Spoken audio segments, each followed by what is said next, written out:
യേശുക്രിസ്തുവിൽ എത്രയും സ്നേഹം നിറഞ്ഞവരെ, ഇന്നത്തെ സുവിശേഷത്തിൽ നാം പ്രധാനമായും ശ്രവിക്കുന്നത് 3 വാക്കുകളാണ്.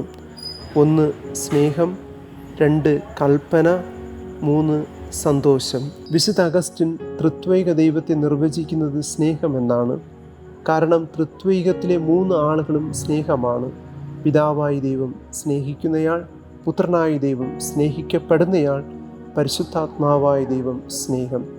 അങ്ങനെയാണ് ഇന്നത്തെ സുവിശേഷത്തിൽ ക്രിസ്തു പറയുന്നത്, എൻ്റെ പിതാവ് എന്നെ സ്നേഹിച്ചതുപോലെ ഞാൻ നിങ്ങളെ സ്നേഹിച്ചു. ഈ വചനം ക്രിസ്തു പറയുന്നത് മുന്തിരിച്ചെടിയും ശാഖകളും എന്ന ഉപമയുടെ തുടർച്ചയായിട്ടാണ്. മുന്തിരിച്ചെടിയും ശാഖകളും എന്ന ഉപമയിൽ നമുക്ക് മനസ്സിലാക്കുവാൻ സാധിക്കുന്നത്, ശാഖ മുന്തിരിച്ചെടിയോട്, അതായത് തായ് തണ്ടിനോട് ചേർന്ന് നിൽക്കുമ്പോഴാണ് അതിന് ജീവനുണ്ടാവുകയും ഫലം പുറപ്പെടുവിക്കാനും സാധിക്കുന്നത്. അതുപോലെയാണ് ഓരോ മനുഷ്യനും ദൈവത്തോട് ചേർന്ന് നിൽക്കുമ്പോഴാണ് അവർക്ക് ജീവനുണ്ടാകുന്നതും ഫലം പുറപ്പെടുവിക്കുവാനും സാധിക്കുന്നത്. ഈ തായ്തണ്ടായ ദൈവം എന്ന് പറയുന്നത് സ്നേഹമാണ്. ആ സ്നേഹത്തോട് ഒരു മനുഷ്യൻ ചേർന്ന് നിൽക്കുമ്പോൾ ആ മനുഷ്യൻ സ്നേഹിക്കുവാനും അവൻ്റെ ഉള്ളിൽ സ്നേഹം രൂപപ്പെടുകയും സ്നേഹത്തിൽ നിലനിൽക്കുവാനും സാധിക്കും. അപ്രകാരം സ്നേഹത്തിൽ ജീവിക്കുന്നവൻ സ്വാഭാവികമായും എല്ലാ കൽപ്പനകളും പാലിക്കുന്നു എന്നുള്ളതാണ്. കാരണം സ്നേഹം കൽപ്പനകൾക്കും അതീതമാണ്. അപ്രകാരം ആ സ്നേഹത്തിൽ നിലനിൽക്കുമ്പോൾ നമുക്ക് കിട്ടുന്നതാണ് സന്തോഷം. അതാണ് ഈ സ്നേഹം നൽകുന്ന സന്തോഷമാണ് യഥാർത്ഥ സന്തോഷം.